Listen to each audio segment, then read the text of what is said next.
Hello, everyone. Welcome back around campus here, College Football Podcast. Check it out, Full Press Media, Specialty Media as well. Jim Biringer, back with Nick Bodkins. Check him out, Bodkins Show. Hey, this is the 10-year Chicago Blackhawks rebuild from Let's Talk Sports days with Tanner. So we had to be talking about college football, a lot of things. I've had him on before to talk about wrestling, but there's a lot. The world is changing, Nick. And first off, thanks for coming here and taking time out of your day. Appreciate it, Jim, as always, man. It's been a pleasure. It's always a pleasure talking to you. The world is upside down. The college football world, college sports in general is upside down. I think to me, like I was happy to see like kids get paid the NIL, but man, like we should have known better, right? Like these greedy corporate fat cats and money and is ruining college sports and all in general, and people are taking advantage of it. Yeah, I mean, go back to the Ed O'Bannon days. It's like, oh, we know you're in the game. I'm in the game, but you're not paying me for being in the game. We're gone from that extreme to paying players like it's a professional league in college sports. And we're crossing a line where potentially we could see NFL guys, players that were in college last year, in training camp, get cut, get waived, like it's a minor league system, and go back to college. I never thought I'd see this in my day. You're right. And it's also hurting, like you're seeing like teams cut like their fourth, fifth round picks, because a lot of times what's happening here is kids are staying in college and then guys are going to the pros who probably would never be pros if like kids were leaving early like they were a few years ago.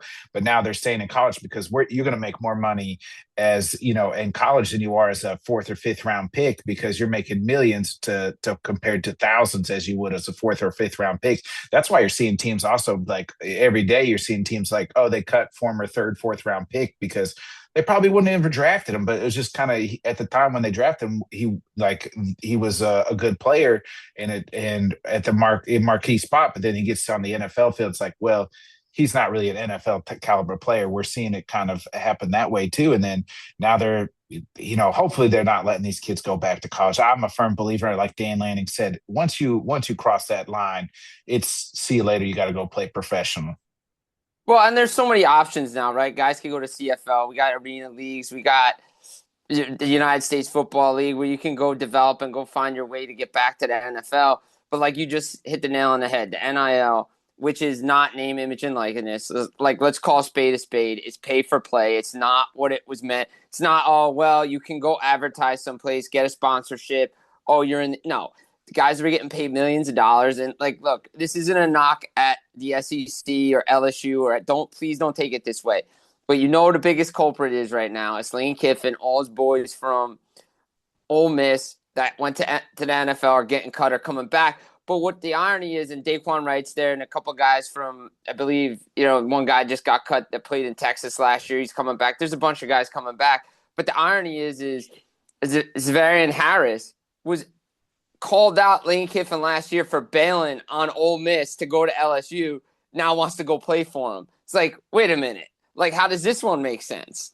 Right. All's forgiven. All's forgiven. Yeah. And we all know when money's involved. Yeah, exactly. It's all about the money. It's all about the money.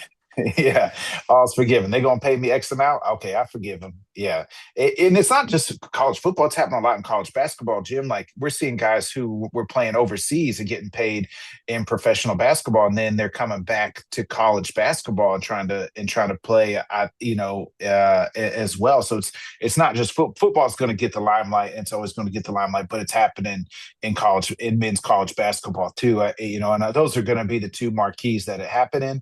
I don't think you're going to see it happen quite in baseball, right? Because they do have a minor league system. It's not going to happen in other sports because there's not as much money generated. But we're going to see this. Like the NCAA needs to come out and say, hey, yeah, we accepted this 5-5-5 deal, this rule, but like once you cross the line and enter the draft, we're no longer. It's the sword speed deal all over again, where they're just going to get the bad press until they finally come out and say, hey, we're changing this.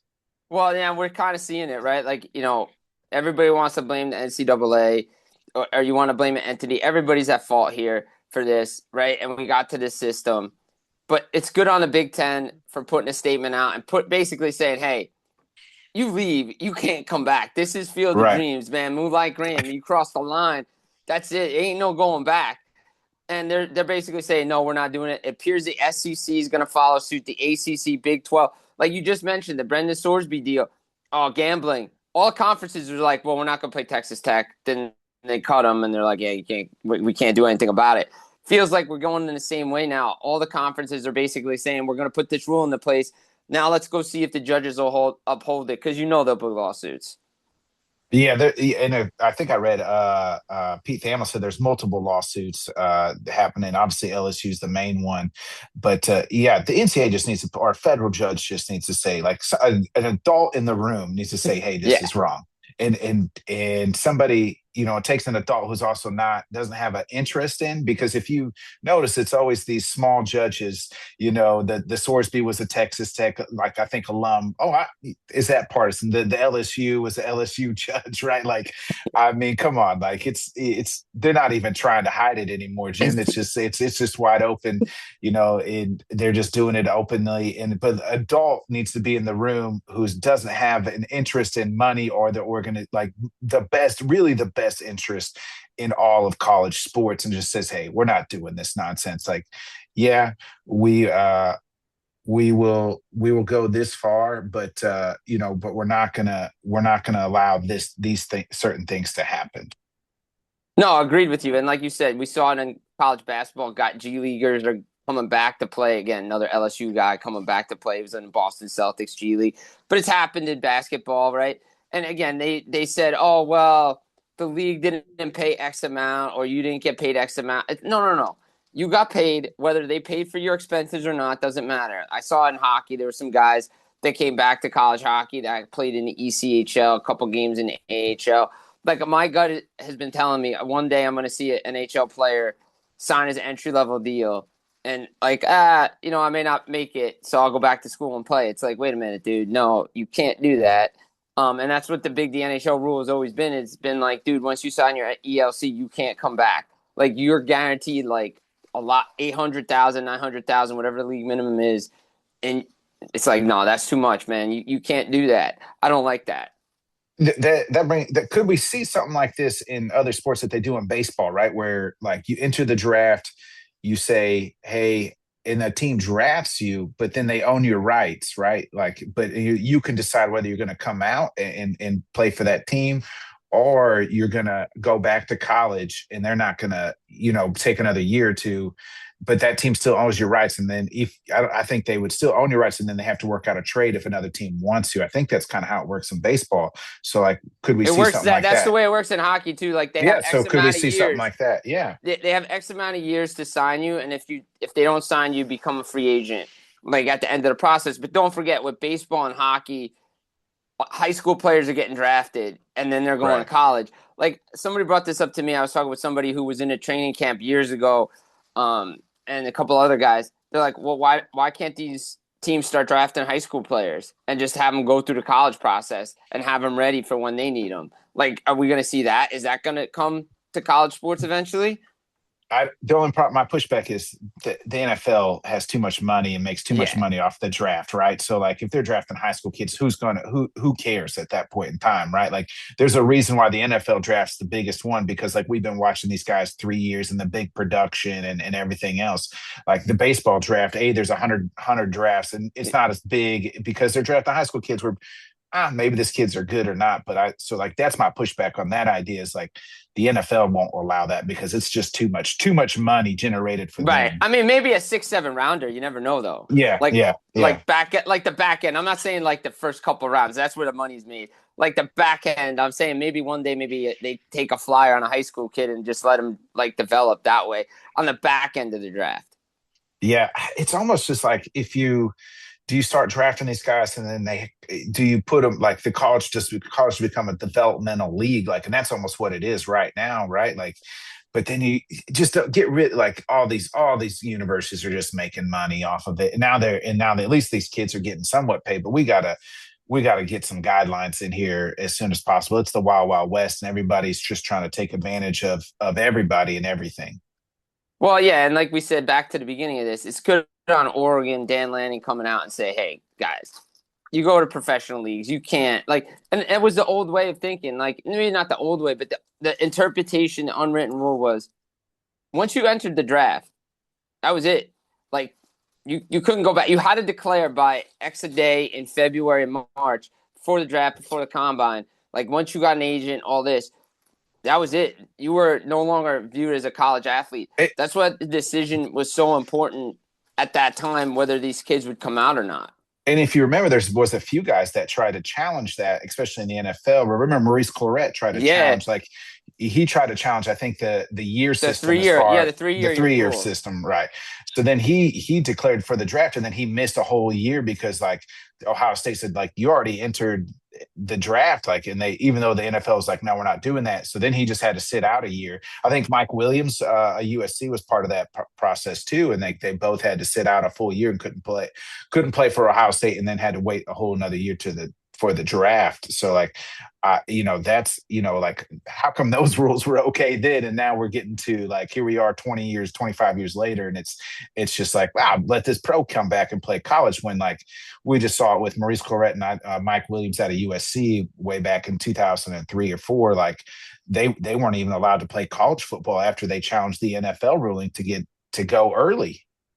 Yeah, no, it was crazy. Like that was the first thing I thought of when like everybody was trying to go back. It's like, well, guys tried to leave early and they didn't allow that. Like there's a reason they put 3 years in for minimum for college football was because you weren't ready to Right. go up against NFL players.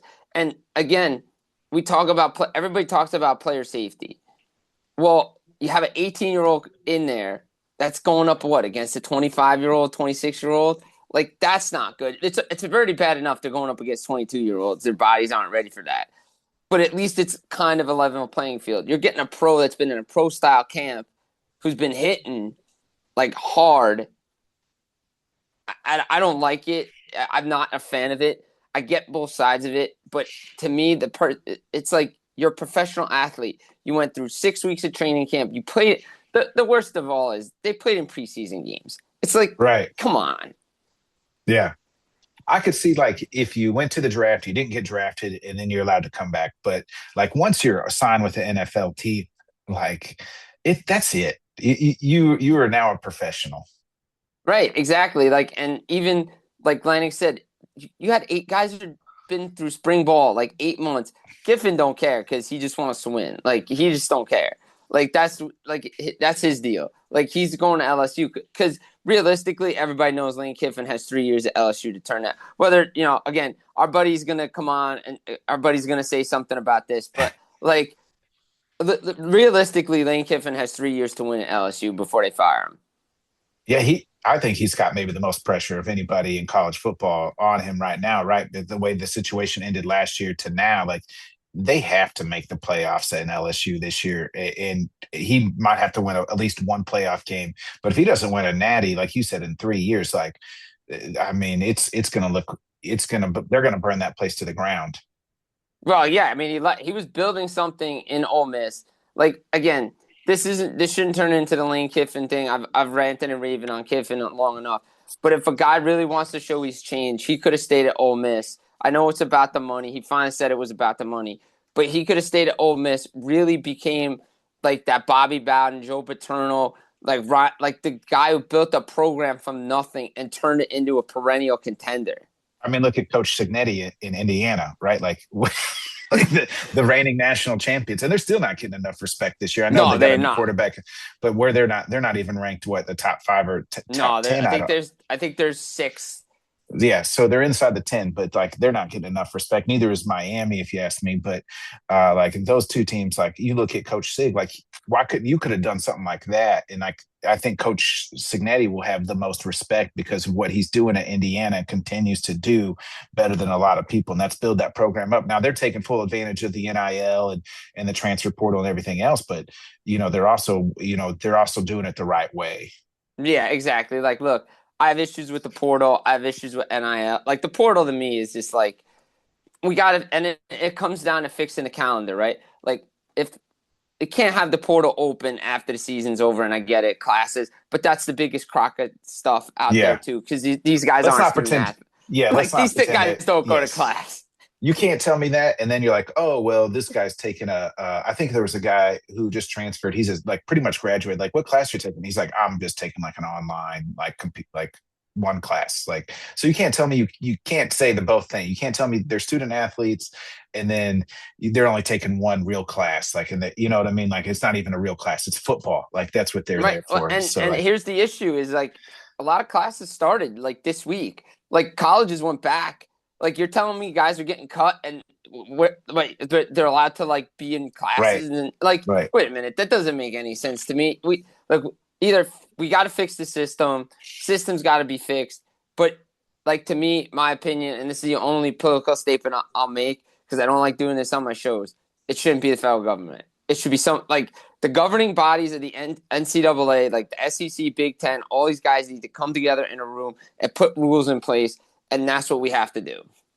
That I agree with, but they're not doing that. Like, they're No, just. Do you think they're not doing that because it's generating pub and publicity, what negative or positive, but it's moving the needle, right? Like, people are talking about it. yeah, So, we're like, I talking think about a that's sport that's like we're going into week 0, and we're not talking about the games. We're talking about the off the right. field That stuff, which again, it's press. Again, I think just Josh Pate said it best. He's like, until the cash cow stops, they're not gonna do anything. But I think I think the conferences got to a line of, the line in the sand is, guess what?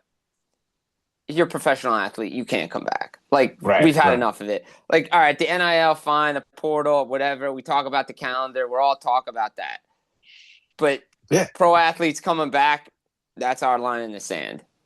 yeah, and you're hurting. Back to the transfer portal. To me, you're hurting like these smaller schools too a little bit because like they're the ones recruiting these high school kids because like are these class big schools? They're not even recruiting high school kids anymore. It's not, No. like that's why it's one of the reasons Saban left because like he can't go get the 5-star recruits anymore and then build them up into the program and things like that. That's one of the reasons he retired. Well, everybody's transferring. My 5-star that I had is transferring out because he's not getting playing time. He's going here and we're not, and then these smaller universities are getting the high school kids and then 1 or 2 years there, well, I'm going to transfer to the bigger school now because they're going to pay me more. I'm going to make this, more money. And maybe I probably could have went there out of high school, but they didn't recruit me because they were too busy getting, somebody else off of another university.